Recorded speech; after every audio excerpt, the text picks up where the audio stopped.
Bonjour à toutes et à tous, aujourd'hui je vous propose une vidéo sur la mise en évidence de la force de Lorentz, qui est presque comme la force de Laplace, c'est aussi une force électromagnétique, mais on a vu Laplace précédemment, cette force existe quand on a un fil qui est parcouru par un courant électrique et qu'on le fait traverser par un champ magnétique, alors le fil est soumis à une force électromagnétique dite de Laplace.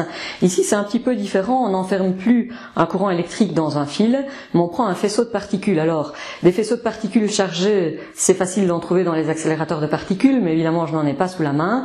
Par contre, j'ai un petit faisceau de particules chargées qui est ici dans l'oscilloscope, puisqu'on sait qu'il y a un faisceau d'électrons qui arrive vers l'écran, et je l'ai focalisé en plein centre de l'écran. J'ai donc un faisceau de particules chargées qui sont les électrons qui viennent vers moi, et je vais les soumettre à un champ magnétique. Alors on regarde de près ce que ça donne tout de suite. La partie rouge de l'aimant est le pôle nord, donc vous devez imaginer que le champ magnétique sort de cette face-ci de l'aimant. Les électrons arrivent comme ça vers vous. Si je les place dans un champ magnétique vertical vers le bas, je vois que je déplace le faisceau d'électrons vers la gauche.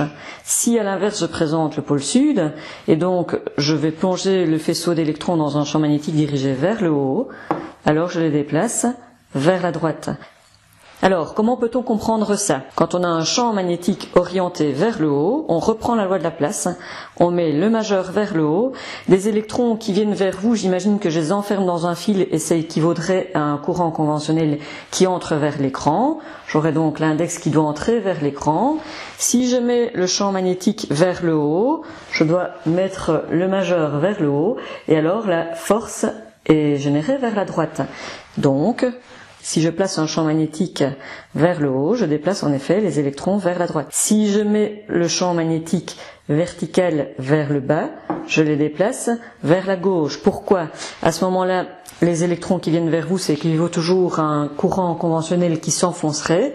Je mets un champ magnétique vers le bas, la force est donc vers la gauche. Alors il y a un autre effet qui est amusant, qui est celui-ci. Si je fais ça, le champ magnétique sort du pôle nord, va rejoindre le pôle sud, sur les côtés et sur l'arrière, ce qui veut dire qu'à l'arrière, là où se trouve le faisceau d'électrons, on a un champ magnétique qui est orienté vers le haut. Le champ magnétique est orienté vers le haut. Les électrons qui viennent vers vous, c'est comme un courant conventionnel qui va vers l'arrière, et donc je déplace le faisceau vers la droite. La première technique que je viens de vous montrer, elle considère la force de Laplace que j'essaye d'adapter pour pouvoir l'utiliser dans le cadre de la force de Lorentz, c'est-à-dire avec les faisceaux de particules. En réalité, il y a une autre façon de faire, qui est de s'intéresser au produit vectoriel qui a été donné par Lorentz. Que dit Lorentz? F égale Q fois V cross B. V cross B, c'est donc le produit vectoriel entre deux vecteurs qui va me donner un troisième vecteur dont l'orientation est perpendiculaire au plan formé par les deux premiers. Alors je m'explique. Si on prend cette expérience-ci, les électrons viennent vers nous. On a donc un vecteur vitesse qui sort de l'écran. Le vecteur vitesse, je le représente par un bic noir. Le capuchon du bic représente la pointe du vecteur. Le vecteur vitesse sort donc de l'écran comme ceci, vient vers nous. Si je plonge le faisceau d'électrons dans un champ magnétique orienté vers le bas, donc avec le pôle nord en dessous, si je fais ça, on voit que le faisceau d'électrons est faiblement délocalisé, poussé vers la gauche, ce qui veut dire que la force de Lorentz est vers la gauche. Alors, je reprends le produit vectoriel. Ceci, c'est le vecteur V. Je viens de plonger le faisceau d'électrons dans un champ magnétique orienté vers le bas, puisque j'ai présenté le pôle nord en dessous. J'ai donc le vecteur V qui sort de l'écran et le vecteur B qui est vertical orienté vers le bas. Faire V cross B, c'est prendre le vecteur V et l'amener dans la direction du vecteur B.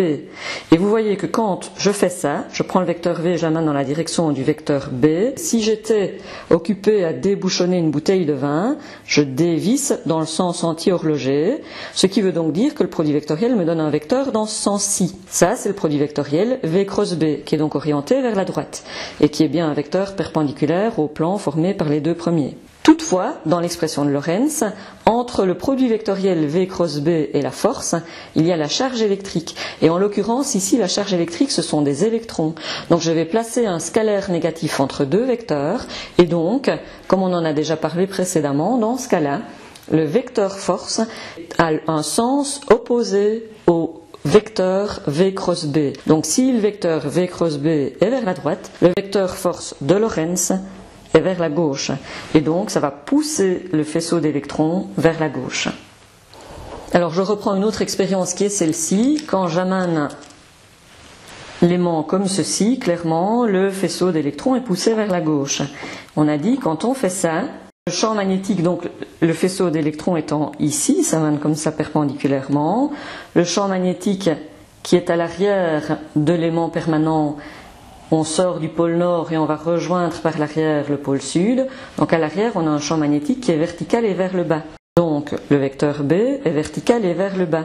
Le vecteur V est toujours vers nous. Je prends V cross B. Je suis dans un sens anti-horloger. Je suis donc en train de dévisser le pas de vis. Et comme la charge négative s'insère entre V cross B et la force est vers la droite. Je suis en train de tirer les électrons vers la droite. Si j'échange le sens de l'aimant, que je le place comme ça, on voit qu'on a une force qui est vers la droite cette fois. Cette fois, à l'arrière, là où se trouve le faisceau d'électrons, on a un champ magnétique qui sort du pôle nord et qui va par l'arrière rejoindre le pôle sud. On a donc un champ magnétique orienté vers le haut. Je prends donc le vecteur B et je l'oriente vers le haut. On a maintenant les électrons qui viennent vers nous, qui sont donc comme ceci, vers nous. Ça, c'est le vecteur vitesse. Et si je veux faire le produit vectoriel V cross B, cette fois, je prends le vecteur vitesse, je l'amène dans la direction du vecteur B, et cette fois, je vois que le bic est en train de tourner dans le sens horloger. Donc, si j'étais en train de déboucher une bouteille de vin, je suis en train d'enfoncer le pas de vis. Donc, le produit vectoriel V cross B est orienté vers la gauche, mais comme entre le produit vectoriel V cross B et la force, il y a un scalaire négatif, ça veut dire que la force de Lorentz, elle, est vers la droite. Et en effet, quand je présente cette configuration-ci, je déplace les électrons vers la droite. Il y a donc une force qui agit sur eux et qui les pousse vers la droite. Alors évidemment, dans le cas de l'oscilloscope, on a des particules chargées négativement, donc on doit, soit si on reprend le truc de la règle de la main droite de Laplace, considérer que I va dans le sens opposé au faisceau négatif, ou bien dans le produit vectoriel, ne pas oublier de considérer que la force est de sens opposé par rapport au produit vectoriel V cross B. Il est évident que quand on travaille avec des particules positives, donc avec des faisceaux de protons, d'hélium plus par exemple, avec ces faisceaux positifs, alors le problème ne se pose pas. On considère dans la force de Laplace et la règle de la main droite que I est dans le sens du faisceau de particules positives et on n'a pas besoin d'inverser le sens de la force par rapport au sens du produit vectoriel V cross B. Alors, quelles sont les applications de la force de Lorentz? Il y en a deux qui sont assez chouettes, je trouve.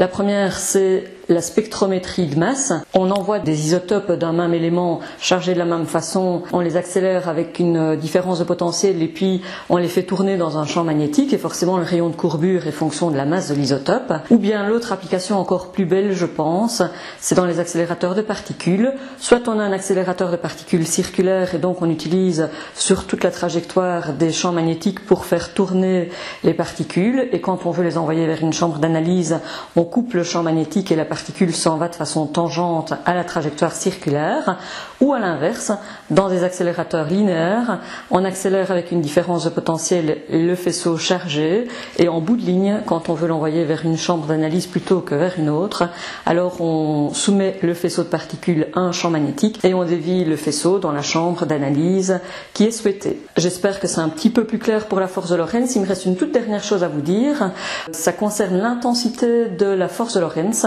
On la trouve simplement en appliquant le produit vectoriel.